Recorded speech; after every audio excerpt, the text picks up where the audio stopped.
A married couple often will have one joint trust, and the trust says if one of us dies, the other one carries on as the trustee by themselves. But a lot of times our surviving spouses don't realize they actually there are some things they have to do. And so let's talk about a couple of those things. Sure.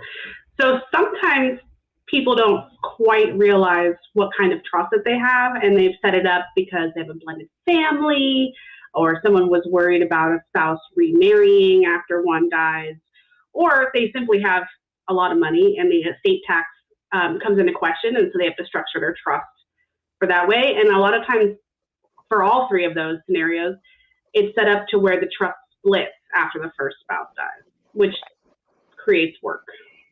Right, and we do find this happens probably every month. We get a new client coming in who wants help with estate planning, and we discover, oh, your spouse died, and you are supposed to split this trust into two trusts, and that they didn't know that. They had no idea.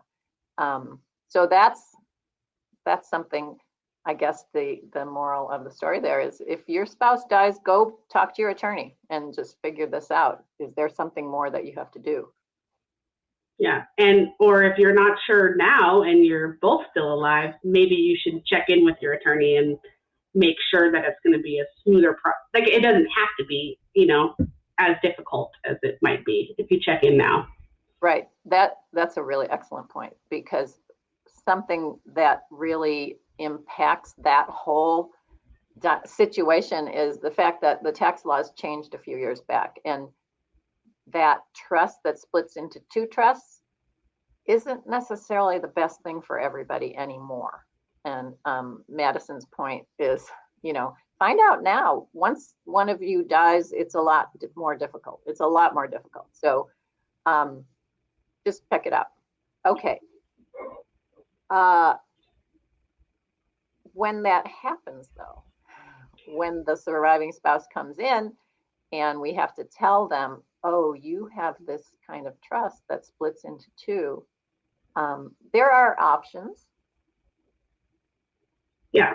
I mean, the big option that, other than splitting it, which is the first option, right, which requires time and an extra tax return, which is an added expense and a lot of work, is that you could petition the court to allow you to modify the trust, especially if it's, a 15-year-old, you haven't updated it, tax laws have changed, and that's not the purpose for the trust anymore. Right, and we do those all the time. So yeah. in the right circumstance, in the right family situation, yeah. We can actually go fix that and address that problem by asking a judge to help us with that, and we've done that many times.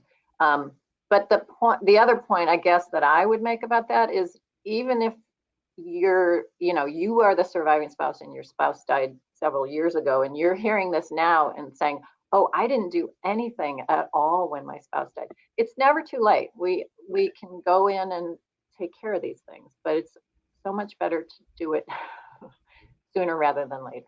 Yeah. Because a lot of it's based on the value of assets, and it's much harder to use historical valuation, especially in our housing market. It's a lot harder to do that.